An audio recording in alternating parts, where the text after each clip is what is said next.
Dear student, online classes में आपका हार्दिक स्वागत है। तो हम कल बात कर रहे थे एग्रोबैक्टीरियम द्वारा जीन स्थानांतरण किस प्रकार से किया जाता है, तो उसी टॉपिक को आगे बढ़ाते हैं आज।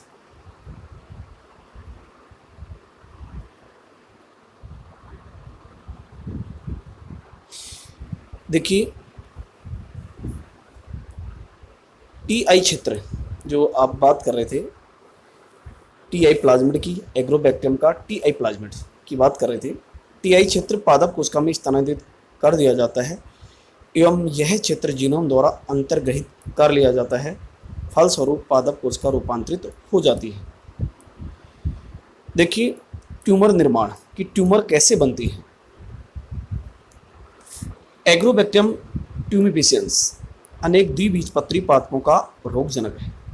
याद रखें कि एग्रोबैक्टीरियम ट्यूमिफिशियंस है जो अनेक द्विबीजपत्री पादपों का रोगजनक है। यह डीएनए के एक खंड, जिसे टीडीएनए बोलते हैं, ट्रांसफर डीएनए बोलेंगे, को स्थानांतरित करके पौधे की सामान्य कोशिका को ट्यूमर में रूपांतरित करता है, जो अभी डायग्राम में देखेंगे टीडीएनए क्षेत्र। और ये ट्यूमर कोशिका रोगजनक के लिए आवश्यक रसायन का उत्पादन करती है। संक्रमण का कार्य एग्रोबैक्टीरियम ट्यूमिफिशियंस के गुणसूत्रीय व प्लाज्मिड जनित जीनों के नियंत्रण से होता है, तो यह संक्रमण प्रारंभ हो जाता है। तो ये ट्यूमर किस प्रकार से बनती है, जो आप अभी डायग्राम में भी देखेंगे।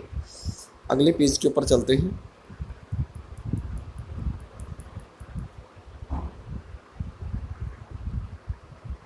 देखिए, टीआई प्लाज्मिड की संरचना की बात यहाँ करेंगे। टीआई प्लाज्मिड एक द्विलड़ीय डीएनए होता है। इसमें 150 से 250 केबी औसत 200 केबी का संयुक्त प्लाज्मिड होता है। एग्रोबैक्टीरियम को 28 डिग्री सेंटीग्रेड से अधिक तापमान पर संवर्धित करने पर टीआई प्लाज्मिड का क्या हो जाता है, लोप हो जाता है।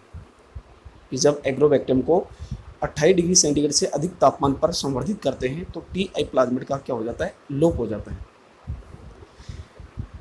जीवाणु की क्राउन गोल, याद रखें, जिसको कीट पट्टिका बोलते हैं, एवं रोमिल मूल उत्पादन करने की क्षमता क्रमशः टीआई प्लाज्मिड, याद रखें टीआई प्लाज्मिड होता है, इसमें क्राउन गॉल और रोमिल मूल ये किस्म के कारण होती है, आरआई प्लाज्मिड के कारण होती है। तो याद रखें क्राउन गॉल किसके कारण होती है, टीआई प्लाज्मिड के कारण, और रोमिल मूल होती है जो किसके कारण होती है, आरआई प्लाज्मिड के कारण। तो अगले पेज के ऊपर डायग्राम में आप देखेंगे।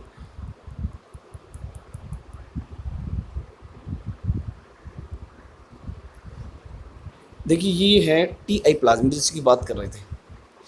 टीआई प्लाज्मिड के अंदर ये क्षेत्र देख रहे हैं आप, यहाँ से लेकर बाईं सीमा दाईं सीमा, इसको बोलते हैं टीडीएनए क्षेत्र।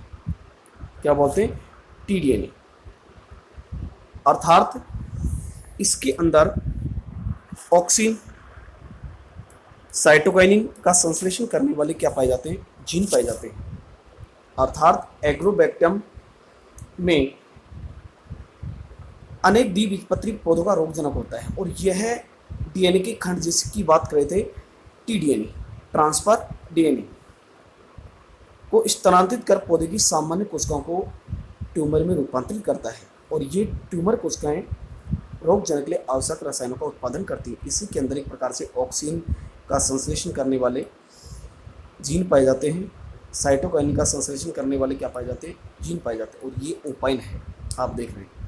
ओपाइन क्या है, यह एक प्रकार से एमिनो एसिड है, अर्थात इसकी ग्रोथ के समय इसको एनर्जी प्रदान होती है, ओपाइन। इसी प्रकार से ओपाइन कैटाबोलिज्म क्षेत्र, यह एक प्रकार से एक ओपाइन मेटाबॉलिज्म, जिसे हम एक प्रकार से उपापचय पथ बोलते हैं, कैटाबोलिज्म अपचय उपचय, यह इसके अंदर एक प्रकार से ओपाइन कैटाबोलिज्म स्थल होता है।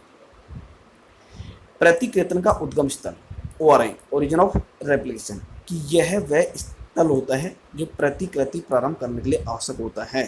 याद रखिए कि इसकी प्रतिकृतियाँ होती हैं, अर्थात रेप्लिकेशन होता है, वह स्थल होता है जिसको शॉर्ट में हम बोलते हैं ओआरआई के नाम से भी जानते हैं। ये VIR क्षेत्र जिसकी पहले भी बात कर रहे थे, जिसे संक्रामक क्षेत्र बोलते हैं, अर्थात यह एक प्रकार से ट्यूमर निर्माण का कारण है, अर्थात एक प्रकार से संक्रमण उत्पन्न करने वाला यह क्षेत्र होता है जो एक प्रकार से द्विबीजपत्री पादपों के अंदर रोग का कारण बनता है, ट्यूमर का कारण बनता है, इसको बोलेंगे संक्रामक क्षेत्र। तो ये है टीआई प्लाज्मिड की संरचना, याद रखें VIR क्षेत्र है और ये TDNA क्षेत्र है, और ये एक प्रकार से प्रतिकृतन का उद्गम स्थल है। तो ये टीआई प्लाज्मिड की संरचना है। अभी इससे आगे और भी टीआई प्लाज्मिड के बारे में पढ़ेंगे। आज के लिए इतना ही, धन्यवाद।